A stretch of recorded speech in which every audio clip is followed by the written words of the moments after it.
एक बार की बात है, एक गुरु का एक शिष्य ज़्यादा बोलने की आदत से परेशान था। वह जब भी किसी से मिलता तो मिलने के बाद अपने मित्रों के सामने उस इंसान के बारे में अपने विचार देना शुरू कर देता। उससे कोई पूछे या ना पूछे, वह अपने आसपास की लगभग हर चीज़ के बारे में अपनी राय बता देता। आश्रम में रहने वाले लगभग हर छात्र और शिक्षक के बारे में उसकी अपनी सकारात्मक या नकारात्मक राय थी, जिसे वो बिना सोचे समझे लोगों के सामने रख देता। जब भी आश्रम में रहने वाला कोई दूसरा छात्र अपनी कोई समस्या लेकर उसके पास आता तो वह उसकी पूरी बात सुने बिना ही उसे सलाह देना शुरू कर देता।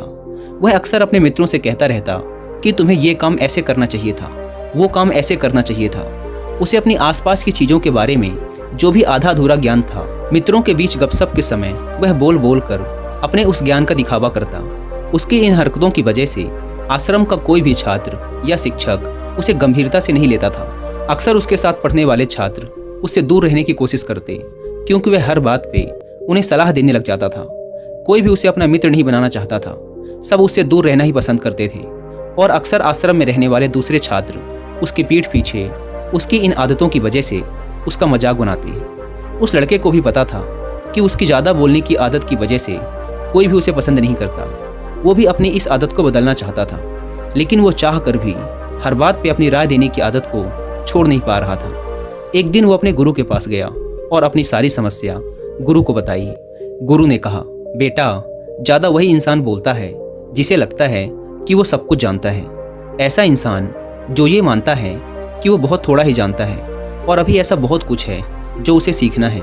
वो कभी भी ज़रूरत से ज़्यादा नहीं बोलता और ना ही बिना मांगे किसी को राय देता। इसलिए पहले खुद के अंदर से ये अभिमान हटाओ कि तुम्हें सब कुछ पता है। शिष्य ने गुरु के सामने अपना सिर झुका दिया। गुरु ने कहा, बेटे, मैं एक दिन में तुम्हारी ज़्यादा बोलने की आदत को ख़त्म तो नहीं कर सकता। ये आदत तुम्हें खुद ही अपने अंदर धीरे धीरे कम करनी होगी। लेकिन मैं तुम्हें ये ज़रूर बता सकता हूँ कि किन मौक़ों पर तुम्हें शांत रहना चाहिए, ताकि तुम खुद को दुखी होने और किसी बड़ी मुसीबत में पड़ने से बचा सको। शिष्य ने गुरु की बातों से सहमति दिखाते हुए अपना सिर हाँ में हिला दिया। गुरु ने कहा, बेटे, इन 5 मौक़ों पर हर इंसान को अपना मुंह बंद रखना चाहिए। पहला, जब तुम्हें लगे कि कोई तुम्हारी भावनाओं को तुम्हारे शब्दों से नहीं समझ सकता, उस समय तुम्हें चुप रहना चाहिए। अक्सर हम लोगों को अपने दुख, अपनी परेशानियां बताना शुरू कर देते हैं, जबकि हमारे आसपास रहने वाले ज़्यादातर लोगों को इससे कोई मतलब नहीं कि हमारे जीवन में क्या गुजर रहा है। हर इंसान को केवल खुद से मतलब होता है। वो केवल खुद के बारे में बात करना चाहता है। वो केवल खुद की तारीफ सुनना चाहता है। उन्हें हमारे जीवन की परेशानियों से कोई मतलब नहीं और ना ही वो सुनना चाहते।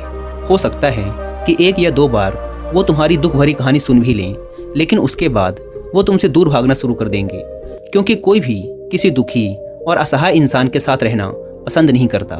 इसलिए कभी भी अपने कुछ करीबी मित्रों और परिवार वालों को छोड़कर किसी ऐसे इंसान को अपनी परेशानी ना बताएं जो तुम्हारी बातों को समझने के बजाय उनका मजाक बनाए।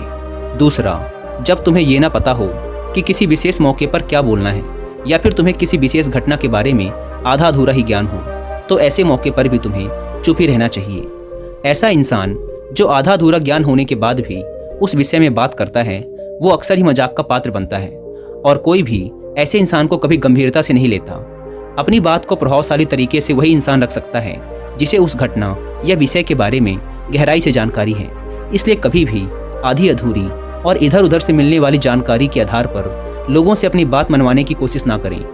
हालांकि दोस्तों, प्रभावशाली बातचीत करना और एक ऐसा इंसान बनना जिससे हर कोई बात करना चाहे, जिसे हर कोई सुनना चाहे, ये भी एक कला है जिसे हर इंसान सीख सकता है। आप भी सीख सकते हैं। बस आपको बातचीत को शुरू करने और उसे लीड करने के कुछ सीक्रेट जानने की ज़रूरत है, और ये सारे ही सीक्रेट बताए गए हैं इस बुक में, जिसका नाम है how to talk to anyone. मैं दावे के साथ कह सकता हूँ कि इस बुक को पढ़ने के बाद आप अपने बातचीत करने के तरीके में एक गजब का बदलाव देखेंगे। और अगर आपके पास इस पूरी बुक को पढ़ने का टाइम नहीं है, तो आप हिंदी में इस बुक की समरी भी सुन सकते हैं कुकू एफएम ऐप पर। कुकू एफएम इंडिया का लीडिंग ऑडियो बुक प्लेटफॉर्म है, जहां पर आप एक बुक से भी कम की कीमत पे करके पूरे 1 साल तक अलग अलग फील्ड की हज़ारों किताबों को ऑडियो फॉर्म में सुन सकते हैं, वो भी अपनी मनपसंद लैंग्वेज में। वैसे तो इस प्लेटफॉर्म के 1 साल का सब्सक्रिप्शन पड़ता है 399 रुपये का, लेकिन ये पहले 250 लोगों को मिलेगा सिर्फ 199 रुपये में, अगर आप यूज़ करते हैं कूपन कोड WI50, यानी कि रोज़ 1 रुपये से भी कम की कीमत पर। अगर आप इस ऐप को डाउनलोड करना चाहते हैं तो link description and first comment पर मिल जाएगी। तीसरा, गुरु ने कहा, जब कोई इंसान तुम्हारे सामने किसी तीसरे इंसान की बुराई कर रहा हो, तब ऐसी परिस्थिति में भी तुम्हें चुप रहना चाहिए। तुम्हें कभी भी ऐसी नकारात्मक बातचीत का हिस्सा नहीं बनना चाहिए, क्योंकि आज जो इंसान तुम्हारे सामने किसी तीसरे इंसान की बुराई कर रहा है, वही कल किसी और के सामने तुम्हारी भी बुराई करेगा। और इस बात की ज़्यादा संभावना है कि आज तुमने उसकी हाँ में हाँ मिलाने के लिए तीसरे इंसान की जो बुराई की है, कल रिश्ते ठीक होने पर वो उस तीसरे इंसान से भी कहे कि तुमने उसके बारे में क्या क्या कहा था। इसलिए जब भी कभी कोई किसी तीसरे इंसान की बुराई करे या उसके गलत समय का मजाक उड़ाए, तो तुम्हें बस उसकी बातें सुन लेनी है, अपनी कोई भी राय वहाँ नहीं रखनी।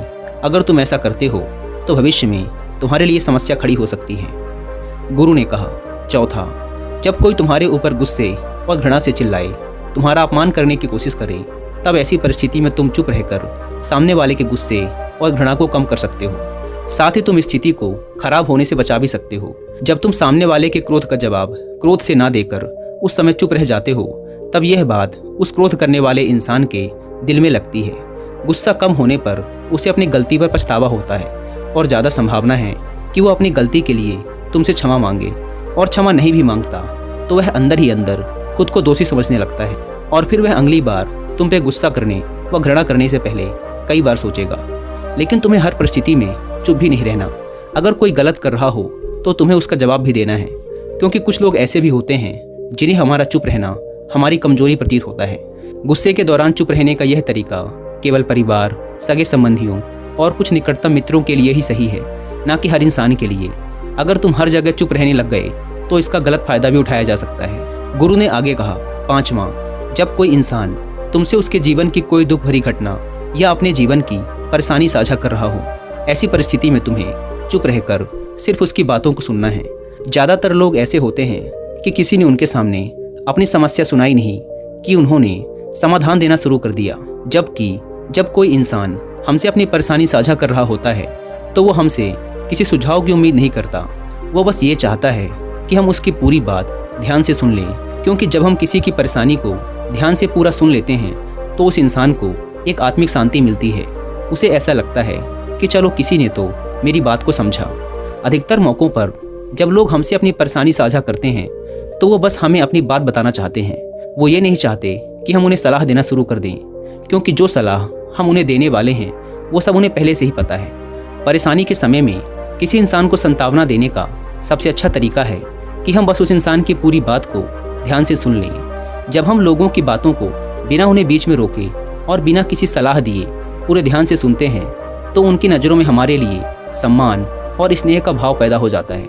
हम ज़्यादा गंभीर, समझदार और शांत दिमाग वाले इंसान प्रतीत होते हैं। इसलिए अब जब भी अगली बार तुम्हें कोई अपनी परेशानी बताए तो बस उनकी बातों को ध्यान से सुन लेना, और जब तक वो तुमसे ना मांगे तो उन्हें किसी भी प्रकार की सलाह मत देना। गुरु ने कहा, मेरी एक बात हमेशा याद रखना, जब तुम कम बोलते हो तो लोग तुम्हारी तरफ ज़्यादा आकर्षित होते हैं कि तुम क्या हो और तुम क्या सोचते हो। शिष्य ने हाँ में सिर हिलाया। शिष्य अब गुरु की बातों को समझ चुका था कि उसे किन किन परिस्थितियों में शांत रहना है। उसने यह भी जान लिया था कि कम बोलकर वह आश्रम में अपनी प्रतिष्ठा वापस पा सकता है। उसने गुरु को धन्यवाद किया और वहाँ से चला गया।